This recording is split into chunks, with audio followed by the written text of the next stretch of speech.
আসসালামু আলাইকুম এভরিওয়ান, সবাইকে ওয়েলকাম করছি আজকের ভিডিওতে। আজকের ভিডিওতে আমরা বেসিক্যালি দেখব যে the number one reason businesses fail to scale. So একটা জিনিস হচ্ছে যে বিজনেসরা গ্রো করার ক্ষেত্রে যেটা ফেস করে সেটা হচ্ছে যে হয়তো ইনিশিয়ালি তারা অনেকগুলো সেলস পায় বা মোটামুটি সেলস জেনারেট করতে পারে, বাট লং টার্মে গিয়ে দেখা যায় যে তাদের বিজনেসটা প্রফিটেবল হচ্ছে না, তাদের বিজনেসটা স্কেলেবল হচ্ছে না। এবং এটার পেছনে আমি যেটা দেখেছি ইন মোস্ট কেসেস দুইটা কারণই থাকে, অ্যান্ড এই দুইটা কারণ ঠিকঠাকভাবে তারা আইডেন্টিফাই করতে পারে না, বিধায়ী হচ্ছে যে most businesses actually don't get the upper hand to scale their business. So এর মধ্যে ফার্স্ট ওয়ান হচ্ছে focusing only on getting new sales.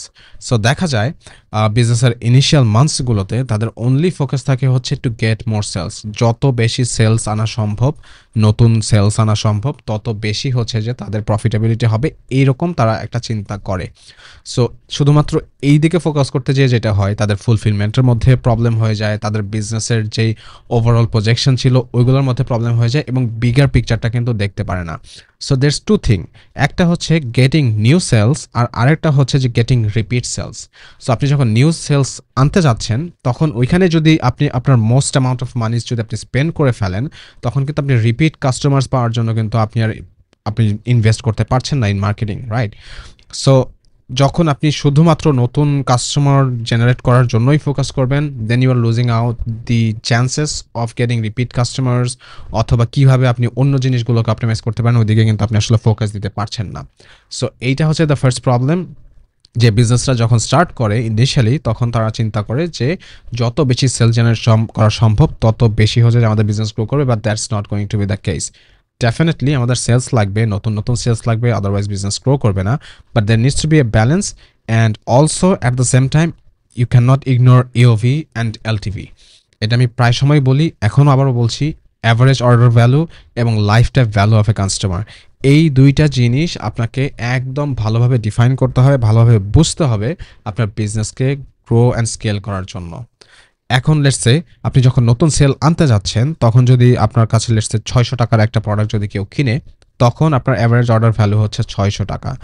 So আপনি একটা নতুন সেলস আনতে যদি আপনি $2 স্পেন্ড করেন, 200 টাকা যদি আপনি স্পেন্ড করেন, আপনি 500 টাকা বা 600 টাকার আপনি সেল পাচ্ছেন। বাট আপনি এই অ্যাভারেজ অর্ডার ভ্যালুটা, মানে যেই ভ্যালুটাতে সে অর্ডার করছে একটা কাস্টমার, সেটাকে যদি আপনি বাড়ায় ফেলতে পারেন তখন কিন্তু সেম 200 টাকা স্পেন্ড করে কিন্তু আপনি বেশি টাকার অর্ডার পাচ্ছেন।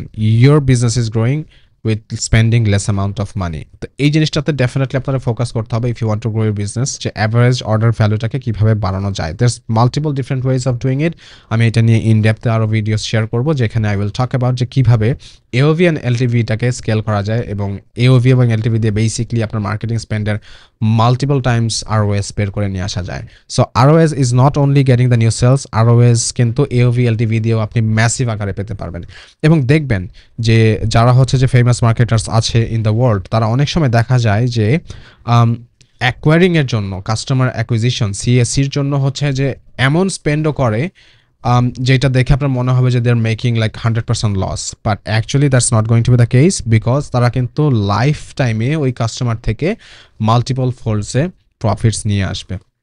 তো এই জিনিসটা আপনি যত তাড়াতাড়ি বুঝতে পারবেন যে কিভাবে আপনার অ্যাভারেজ অর্ডার ভ্যালুটা বাড়ানো যায় এবং কিভাবে লাইফ টাইমে আপনার সাথে একটা কাস্টমার কত টাকা পর্যন্ত কিনছে, পারচেস করছে, এই দুইটা মেট্রিককে কিভাবে বাড়ানো যায়, যখন আপনি এটা আইডেন্টিফাই করে ফেলতে পারবেন, ফিগার আউট করে ফেলতে পারবেন, that is when you will be able to grow your business predictably. কারণ আপনি তখন বুঝতে পারবেন যে ওকে, আমার একটা কাস্টমার অ্যাকোয়ার করতে আমার 200 টাকা লাগতেছে, ওই কাস্টমার অ্যাভারেজ আমার কাছ থেকে 1000 টাকার জিনিস কিনতেছে, এবং আরও 6 মাসে লাইফ টাইমে সে আমার কাছ থেকে আরও 5000 টাকার প্রোডাক্ট নিচ্ছে।